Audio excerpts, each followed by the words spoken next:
గోరింట్ల శ్రీ వెంకటేశ్వర స్వామి దేవస్థానాన్ని శ్రీ శ్రీ త్రిదండి చిన్న శ్రీమన్నారాయణ రామానుజ జీయ స్వామి ఆలయాన్ని సందర్శించి ప్రత్యేక పూజలు నిర్వహించారు. అనంతరం భక్తులతో అనుగ్రహ భూషణలు అందించారు. ఈ ధనుర్మాసం అత్యంత పవిత్రమైనదని ఆయన వెల్లడించారు. గోదాదేవి ధనుర్మాస వ్రతం చేసి రంగనాథ స్వామి వారిని పొందారని తెలిపారు. 1000 ఏళ్ల క్రితమే రామానుజుల వారు మహిళలకు సమాన హక్కులు కల్పించాలని వివరించారు. ఈ సందర్భంగా చైర్మన్ ఆంజనేయులు మాట్లాడుతూ దశావతార కళ్యాణం అత్యంత వైభవంగా నిర్వహించామని తెలిపారు. ఈ కార్యక్రమంలో అధ్యక్షులు ఎర్రంశెట్టి వేణుగోపాల్, ఆళ్ల శివారెడ్డి, గజవెల్లి శివనారాయణ, కేవీ రెడ్డి, సురేష్, వెంకట సతీష్, ధనలక్ష్మి, చిదంబరం పాల్గొన్నారు.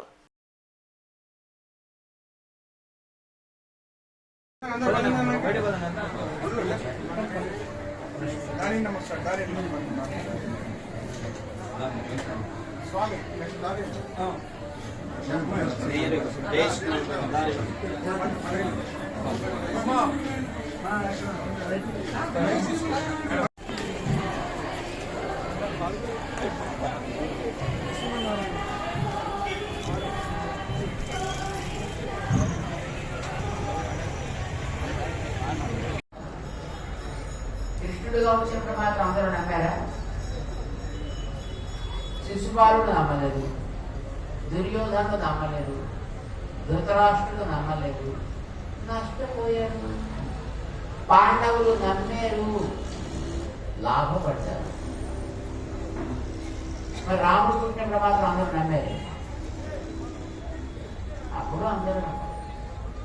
ఋషులు నమ్మారు, శబరి నమ్మారు, సుగ్రీవాదులు నమ్మారు, బాగుపడ్డారు. రావణాసురుడు నమ్మలేదు, నశించారు. దేవస్థానం యొక్క చైర్మన్ అనే ఒక పదవే కానీ ఒక సేవకుడిని 25 ఏళ్ల నుంచి ఒక సేవకుడిని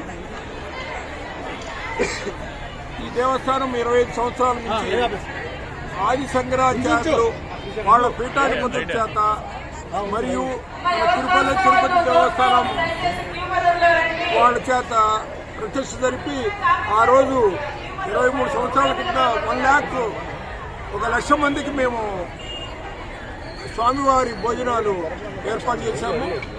అక్కడి నుంచి డైలీ దినదిన అభివృద్ధిగా చెందుతూ నిన్న దసరాకి దాదాపు 10-15 వేల మంది వచ్చారు. అలాగనే ఈ దశావతారాల కళ్యాణము ఇది చివరి రోజు. ఈరోజు పగ్గులు కూడా 3,000 మంది వచ్చారు. 3,000 మందికి అన్నదానం జరిగింది. మరలా ఇప్పుడు తిరుమల తిరుపతి దేవస్థానం గైడ్లైన్స్ తోటి వాళ్ళ యొక్క డైరెక్షన్స్లో ఎలా చేయాలి ఈ ముక్కోటి ఏకాదశి రేపు వచ్చే 10వ తారీఖు అని చాలా ప్లాన్ తోటి కొన్ని 20-30 పొలాలకు వెళ్ళి ఆ రైతులతో మాట్లాడి కొన్ని టన్నులు పూలు వాళ్ళు ఇచ్చేటట్టు అన్ని లిస్టు రాసుకొని వచ్చాము. రేపు 10వ తారీఖు 4:05 ఫస్ట్ ఆహారం జరుగుతుంది.